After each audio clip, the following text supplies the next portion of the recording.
This final part of talking about wake and sleep cycles, we'll finish up with the sleep disorders. So there's just a few more to discuss. The next sleep disorder that I'm going to talk about is narcolepsy, and I am going to put this link in the blue there. There is a really great example of someone who was filming herself do some kind of Japanese martial art, and she has narcolepsy, and so she caught her narcolepsy on film. And I usually don't show the whole thing, but sometimes I do. Narcolepsy is fascinating. If you remember, so you might want to go back to those slides where I talk about orexin or hypocretin, as those are the same things. I'm going to keep calling it orexin. These are people who they're not completely sure why, but it looks like maybe the autoimmune system is attacking those neurons that produce orexin, but it might be attacking the orexin itself. But so if you remember, so if you go back to this and look, orexin is influencing the flip-flop, the on-off of wake-sleep and keeping us awake. It's also influencing the flip-flop of REM, keeping REM sleep off. Okay, so they don't have orexin. And actually, so I'm going to explain the picture below. This is Dr. William Dement. And just so you know, he was one of the early people who looked at the REM rebound effect. And so if you can imagine being woken up by this man every time you go into REM sleep, and his last name is Dement. Okay, it's really funny. He is also, just so you see him here with his genetically engineered, he genetically engineered dogs to have narcolepsy so that he can learn more about narcolepsy and aspects of sleep. He's a really fascinating man, and he has a great last name for this particular field. Anyway, people with narcolepsy, they tend to have sleep attacks. So sleep attacks can, as I think of them, happen in a number of ways. Where at some point I had two students in one class who both told me at different times that they had narcolepsy, and they apologize if they fall asleep in class. But sometimes when it's later in the day and things are a little bit slow, they tend to fall asleep. So there's just falling asleep in class, but we all might do that when we're really tired.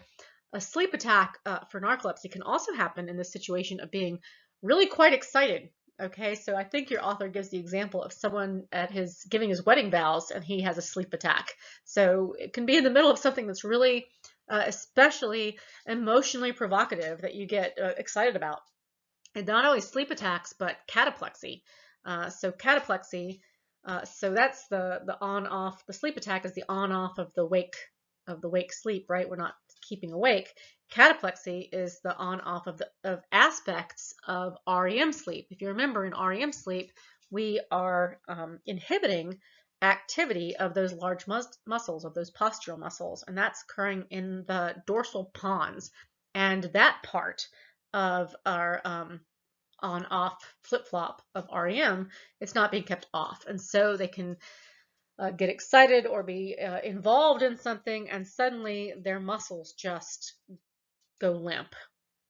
And you'll actually see that if you go and watch this woman with her narcolepsy. And oftentimes they're not completely aware that this has happened, except that they're getting up and they're kind of doing this, what's going on.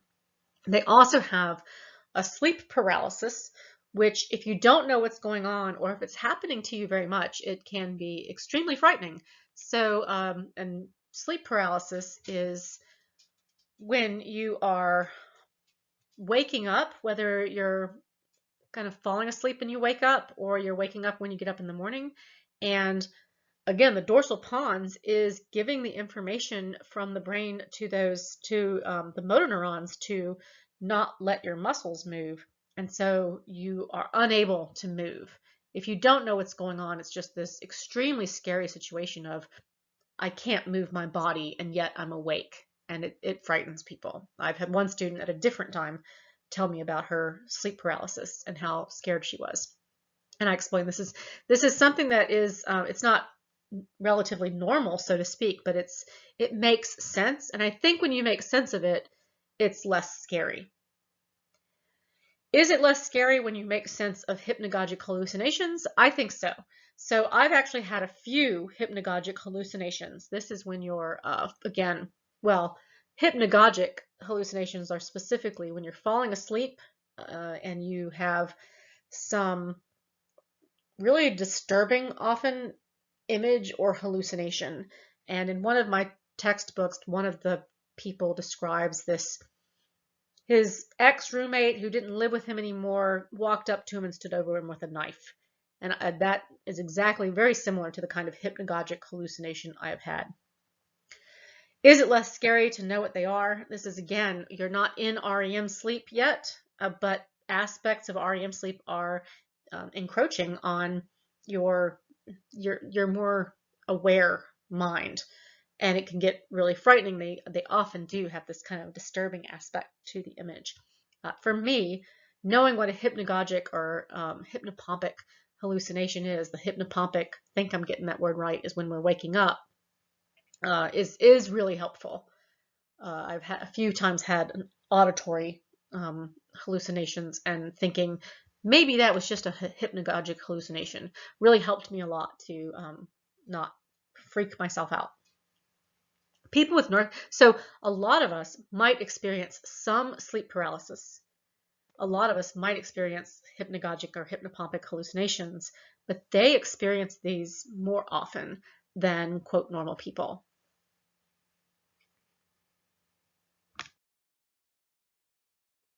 Kalat distinguishes between periodic limb movement disorder and restless leg syndrome, where periodic limb movement disorder refers to when this is something that's happening when we are asleep and we tend to kick our leg or move our arm, and this tends to happen like every maybe 20 to 30 seconds or so for minutes or hours while we're sleeping. And that's distinguished from restless leg syndrome, where we might feel the urge to kick our leg, and that is happening even when we are awake. Okay, one of the really interesting sleep disorders to me is REM behavior disorder, and this link is to Mike Birbiglia. He is a comedian who talks about his REM behavior disorder. I've actually downloaded and or bought, I guess, his the whole sleepwalk with me in hopes that I could show pieces in class. But this piece in Conan O'Brien is fine, and it works for how he talks about this. People who have REM behavior disorder are acting out their dreams while they are in REM. So that dorsal pons that should be inhibiting those motor movements, it's not doing its job. Interestingly, so to me, this is fascinating. I had no idea. My niece is 35 now, and she just told me that when she is really stressed, and she has been really stressed somewhat lately, she has REM behavior disorder, that she doesn't really seem to know what it's called. And I told her, well, that sounds like REM behavior disorder. When she was in college, she was caught by her roommates sleepwalking a couple times, but it looked like she was actually doing something. But her fiance now has told her several times that she is acting out a dream. It is very dangerous. You're going to see Mike Birbiglia, I think. He tells you that they give him some kind of drug to help him sleep, but it does not really help with the REM behavior disorder. And what they end up doing for him is I guess hopefully just when he's stressed, but he has to sleep in a sleeping bag that is tied up at the neck, and he has mittens on his hands so that he can't untie himself, so that he cannot act out his dreams, because it is extremely dangerous. He has stories of himself going through a second-story window, of just like playing football or something. I can't remember what, but you're acting out your dreams. It's very dangerous.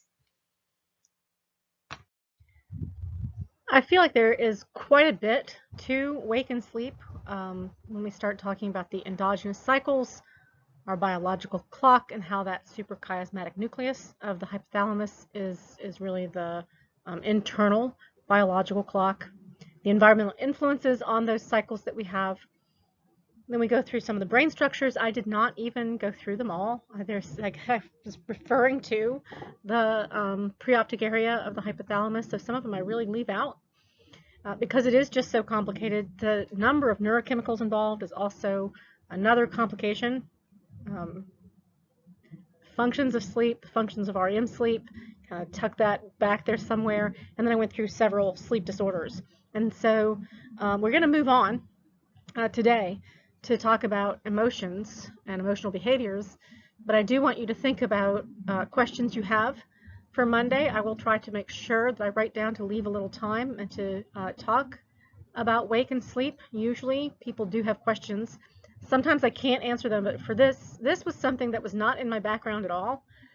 But since I started teaching biological psychology, I have looked up several things. I have my own kind of curiosities. You can tell I have my own issues, and so yeah, it's good to ask questions if you have them.